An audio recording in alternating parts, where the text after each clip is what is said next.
હાય friend, શિયાળામાં તમારી થાળીમાં એક નવો સ્વાદ ઉમેરી દે તેવા ચટપટા અને મજેદાર લસણિયા ગાજર બનાવીશું. માત્ર 5 જ મિનિટમાં ઘરમાં રહેલી વસ્તુઓથી જ બની જાય છે.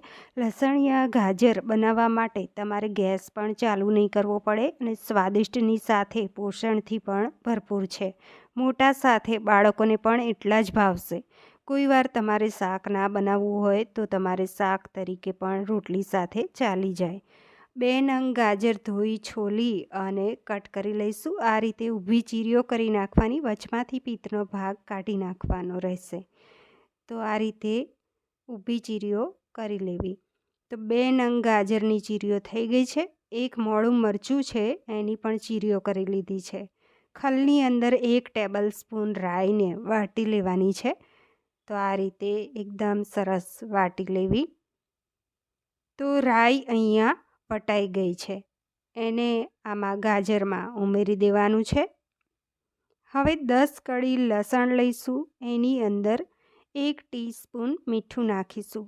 મીઠું નાખવાથી લસણ એકદમ સરસ વટાઈ જાય છે, ઝડપથી વટાય છે. તો અહીંયા લસણ પણ સરસ વટાઈ ગયું છે. હવે એને પણ ગાજરમાં લઈ લઈશું. હવે તેની અંદર આપણે લાલ મરચું પાવડર એડ કરી લઈશું. તમે તમારા ઘરમાં જેટલી તીખાશ ખવાતી હોય એટલું લઈ શકો છો. મેં 1 ટીસ્પૂન જેટલું લીધું છે. અહીંયા 1/2 ટીસ્પૂન હિંગ નાખી અને 2 ટીસ્પૂન કાચું તેલ નાખ્યું છે. મિક્સ કરી લેવાનું છે. તો અહીંયા સિંગ તેલ લીધું છે. સારી રીતે મિક્સ કરી લેવું, એટલું બધું જ કોટિંગ થઈ જાય. તો અહીંયા હવે અડધું નંગ લીંબુનો રસ નાખવો અને મિક્સ કરી લેવું.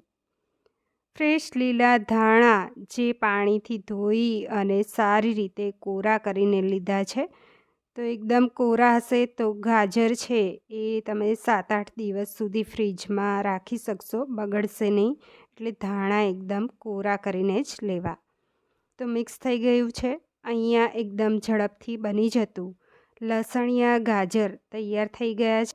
ફ્રેન્ડ્સ, એને તમે રોટલી સાથે, રોટલા સાથે, પરાઠા સાથે, પૂરી સાથે, ભાખરી સાથે ખાઈ શકો છો.